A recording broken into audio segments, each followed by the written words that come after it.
Hello and welcome to C 2.1 working in the KDMC 2500 device manager software. The KDMC 2500 master controller works as the control hub for the Compass control system. In addition to dedicated RS-232 IR and relay ports, this LAN-based component has 8 multifunction I/O ports that allow bidirectional IR, RS-232, sensing, or trigger settings. This course will guide you through the configuration of the MC2500 using the Device Manager software and includes assigning an IP address, updating the unit's firmware, setting the RS-232 protocol for the main RS-232 port, and configuring the 8 multifunction ports.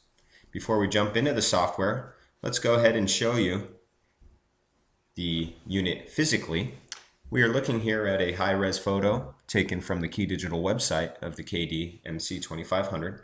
And as we look on the face of the MC2500, we follow our mouse and can see a built-in IR sensor that is used as your IR learning device. So it is built into the KDMC 2500. You have your status indicating LED lights as well that blink whenever a command is issued that through the wiring will be executed through that respective port. They are also blinking during different connections that are made through the TCP/IP settings, etc. On the rear of the unit, we have the dedicated DB9 that is the main RS-232 port, dedicated 3.5 in the bottom center, that is the main IR port. You have 8 multifunction ports. They are multifunction that can be configured either as IR, RS-232 bidirectionally, sensors, or triggers. And we're going to go through the software to show you how to configure each of those settings on any of the available ports. You also have 2 dedicated relays that can be configured to NO or NC settings. We have a RJ45 TCP/IP connection that is used for connecting to your network and wirelessly to communicate with your iOS controllers. And you have a USB connection that is used in configuring the device. TCP/IP RJ45 connection can also be used in configuring the device. And once we jump into software, we'll show you each way to do that. KDMC 2500 Device Manager software is one of 5 components of the Compass Control software suite. I have them saved on my desktop here. And we have Compass Navigator, which is the main programming software.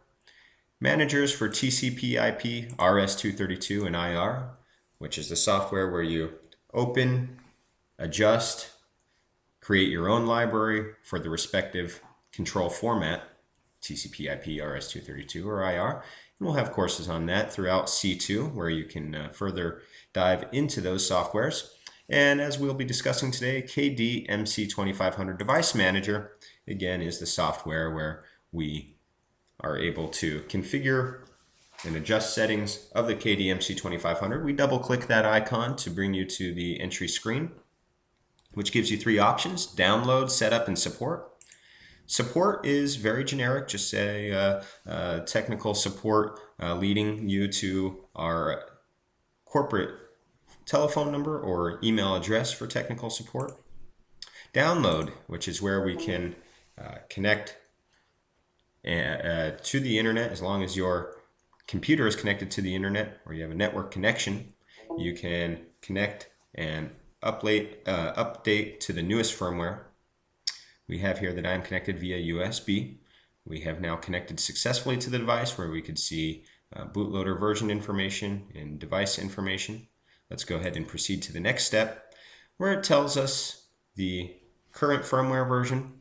And looks like right now I am using the current firmware as they match both current firmware and the new firmware information. But for demonstration purposes, we will show you how to update to the newest firmware. You can do it automatically where it would take this firmware that it has seen online from the Key Digital website, or you can do it manually. Say, for example, if you'd like to revert to an old firmware, you would be able to go to the Open folder. Just make sure that in the case of pulling one that is not from the website, you must deselect the Auto Update option. So let's go ahead here and proceed to the next step, where you will see a firmware update take place. And it should be noted that physically on the face of the MC2500 on the front panel, your LEDs will do a waveform dance, if you will, as the LED lights race up and down the board as progress continues, indicating that the firmware update has taken place. You can see each and every step along the way from 1% all the way up to 100. And it'll bring us there in just a moment here. Very good. It's now confirmed. Firmware download is complete.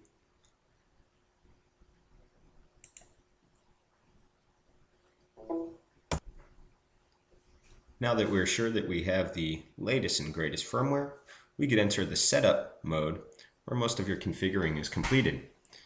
You saw quickly it connected successfully to the device via USB. I physically at this moment only have USB connected from my computer to my KDMC 2500, and we'll go through all of the steps via USB connection here first before a few minutes from now we'll be able to change over to TCP/IP, and I'll show you how to make those connections. But it tells you the firmware version. You can also rename the unit if you'd like. Or I can type in here JF MC2500, for example. This is my unit. Let's go ahead and apply that setting. We can continue to the next step where we open up a number of tabs. The first tab is the TCP/IP setting, where you have a MAC address, host IP address, subnet mask, router IP address, and TCP port. Now, the router address and the host address are typically the only addresses that you'll require changing, and we could go ahead and do that again in a few moments here. So let's leave that as is for the time being, and we'll show you how to configure the device. As we move to the next step from left to right, the next tab is RS-232/IR. This is where we are able to adjust our main ports, the main DB9, the dedicated DB9 as I referred to it, or we are able to adjust the main 3.5 millimeter that is used for IR, the main IR port. Now in here we can set different properties. For the RS-232, there are different modes that can be enabled: port mode, command mode, user mode, debug mode, and Lutron mode, which is not currently available. So let's examine port, command, user, and debug modes. Port mode is the most commonly used mode, in which the RS-232 commands are issued by the iOS controller, transmitted on the main RS-232 port, and received by the device that is desired to be controlled.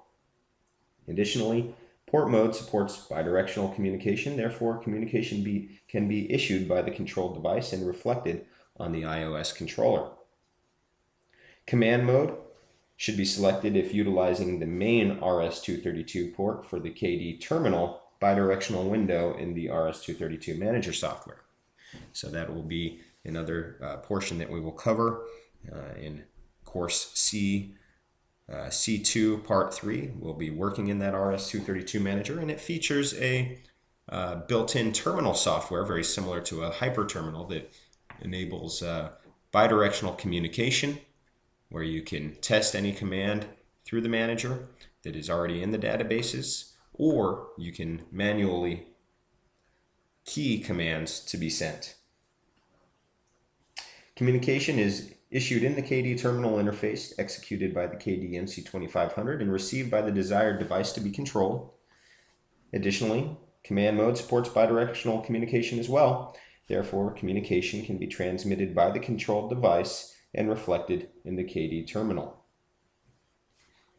Moving to user mode and debug modes, these two modes are rarely used, but they, unless you're doing some pretty high-end technical work here, as we're doing in our lab, where we use the user mode and debug mode as means of debugging software and any issues that we may encounter. User mode is used to debug commands issued by any of the iOS controllers. So all the commands will be transmitted on the main RS-232 port instead of through any of the possible assigned multifunction 3.5 millimeter ports. So you may issue any commands from from any of the iOS controllers, iPod, Touch, iPhone, or iPad, and instead of going through their normally configured MC2500 multifunction ports, they're all going to go through that main RS-232 port so that you could see, perhaps have that connected to a computer, and you could see that command as it comes in its pure form that is executed by one of the controllers. Debug mode is used to debug feedback received during bidirectional communication. So every character received from a device connected to any of the multifunction ports, to multifunction port number 1 only, okay? To multifunction port number 1 only is output on the main RS-232 port. So let me just read that one more time. Debug mode is used to debug feedback received during bidirectional communication. Every character received from a device connected to multifunction port number 1 is output on the main RS-232. Lutron mode, as I had mentioned, is not currently available. We can adjust the properties of the main RS-232 port.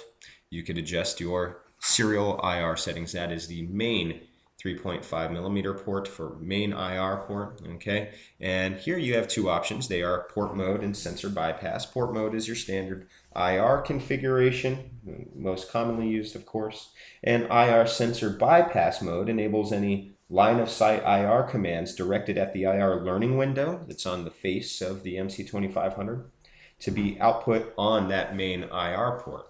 Okay, so you can ensure codes going through in the that would otherwise have been a line of sight IR. You can learn those codes, you could go through, you can make sure that they are working properly in that sort of configuration. We can continue now to the IO IR, which any of the tabs labeled IO, they are in regard to the 8 multifunction ports, okay, that again can be configured as IR and would be configured in this tab. They could be configured as RS-232, which would be set in this the next tab. Triggers or sensors, and obviously you could configure those in the respective tabs as well.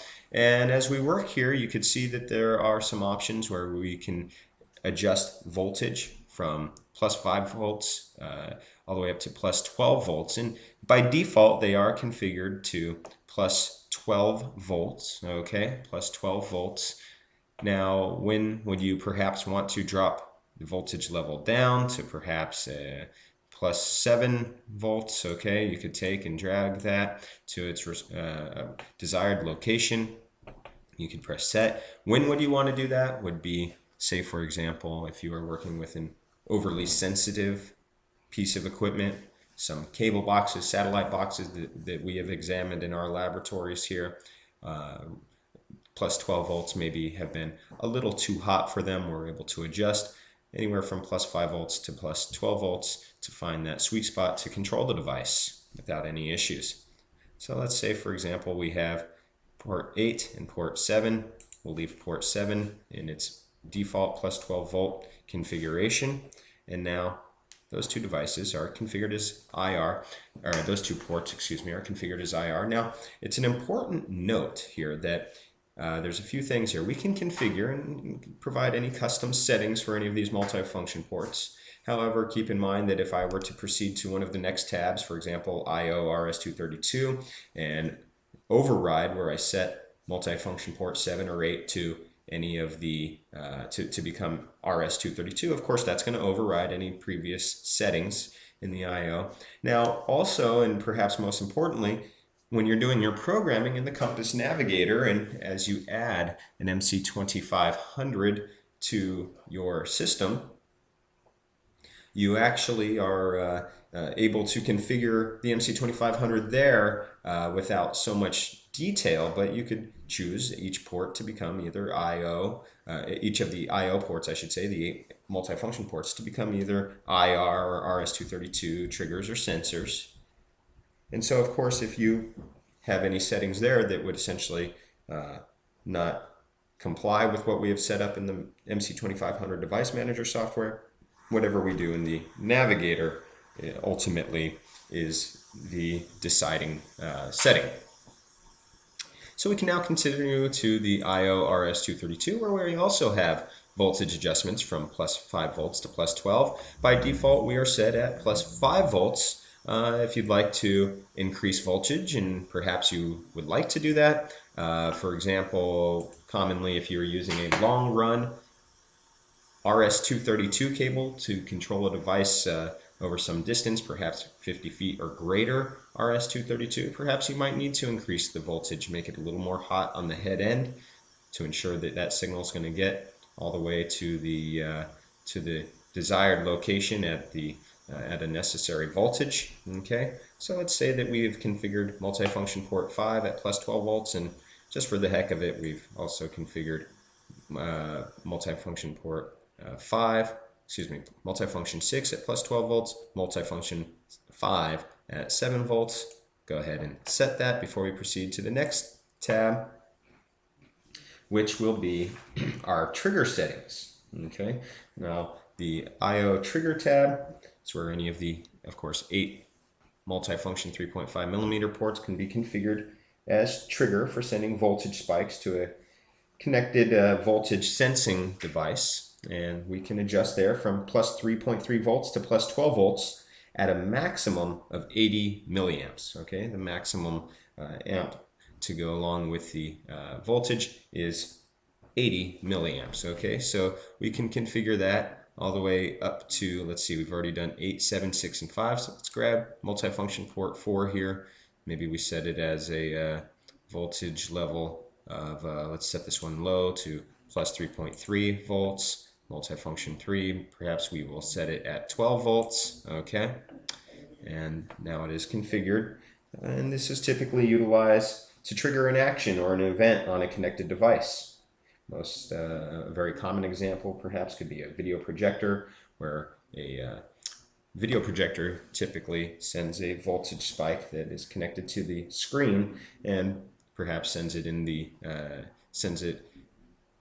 issues that voltage that will trigger an event such as that screen going to the down position. We continue to IO ports or sensors, and you can see here we also have a number of modes.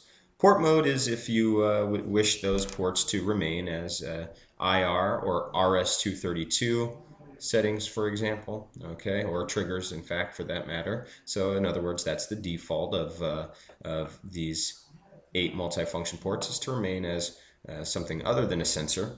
But if we take a look at the drop-down menu, there are different options that will apply to a sensor setting. They can be configured either as a video sensor, an audio sensor, a trigger for voltage sensing, or an auto video and auto audio sensing as well. And those are very interesting and very cool, and perhaps very convenient as well. When using a multifunction port as a sensor, it's most likely that you'll just go ahead and utilize the auto setting. Now you see the input reference voltage here. Let's see here. Input reference voltage can be configured from plus 0.1 volt, so it can be very sensitive trigger, okay, or a very sensitive sensor, and can go all the way up to 3.3 volts, also making it very more able to sense your typical higher voltage sensing. The default is plus 2.5 volts, and it could go all the way up to plus 3.3 volts. Okay. Now, any voltage sense that does not meet the specified threshold that we set it up for will not trigger an event or an action. So if you want it to be very sensitive, of course, you slide it all the way down to the 0.1. So let's go ahead and show you here what we have when we do the auto. You'll actually automatically perform a sweep, a voltage sweep. This scans from 0.1 volts to 3.3 volts. Now this indicator here would have turned a bright red color if and when it senses voltage. As you can see, without any red, it has not sensed any voltage. And the same thing happens in the audio auto setting. Go ahead and select set, and let's take a look at what all it does here. Now, some notes on video sensing. Video mode senses voltage from a connected device's video connection. For example, composite video or component video. Composite, of course, carries the sync on the composite connection, the one and only video connection. Component video, that sync is on the Y channel, or the green RCA, if you will. So it is the Y of the YPRPB signal. And a typical threshold for a video sensor is set it at 0.5 volts because a standard video signal is at 1 volt. So you have it somewhere in between, and you know that it's when it is outputting, it's going to be exceeding that threshold. Okay. Audio is very similar. You typically use a PCM coaxial digital audio connection to do the sensing there. Okay. And once you've completed all the desired settings for your multifunction ports, whether it be IR, RS-232, trigger, or sensors, you're able to advance to the next tab, which is status. Now, an important note about status is that this isn't actually the status of all the settings that we've just gone through and configured on our MC2500. Actually, this status is the status of the MC2500 as it is at the moment. Once you actually are in and begin executing commands out of it, sensing voltage, video, audio, or triggering voltage, that is reflected in this status screen, but not at the time, not the reflection of the settings that we've gone through and just configured now during this video.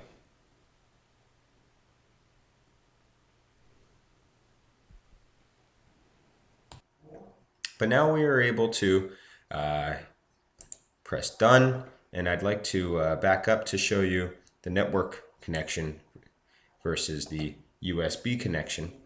So as I was mentioning, your host IP address, your router IP address, those are the two settings that you may have to change to sync with your router. And I've now connected a Wi-Fi router, and it is connected with a hard RJ45 to RJ45 cat connection to the MC2500. And actually my laptop computer here is actually just going to communicate wirelessly with that router. Now I'm going to go ahead and change my host IP settings to 1 and 1.40. So it's at a kind of a unique and somewhat independent setting. And then my router IP address is what's going to match that wireless router. So I have that set to 1.1. I'm going to go ahead and apply that. And actually it tells us here that we are rebooting. It's going to take about 10 seconds for the reboot to complete.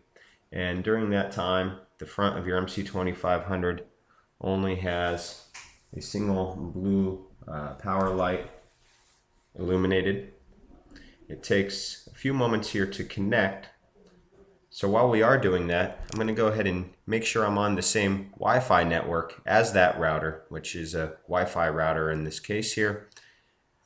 Would require a hardwired connection if it were just a simple network switch.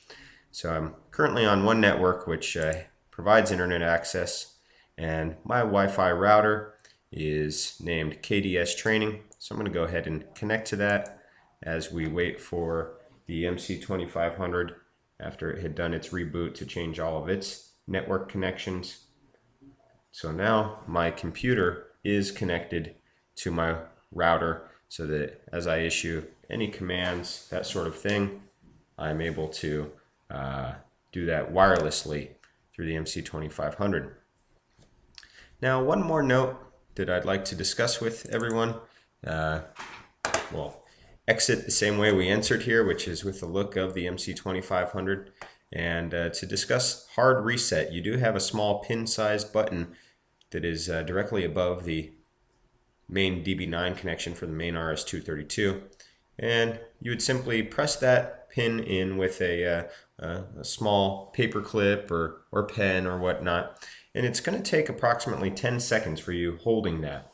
And your visual indicator on the front of the MC2500, you'll actually wait until you see all of the lights. Every single light is illuminated on the front of the unit, and it begins blinking. And that is when you know that the hard reset has taken place.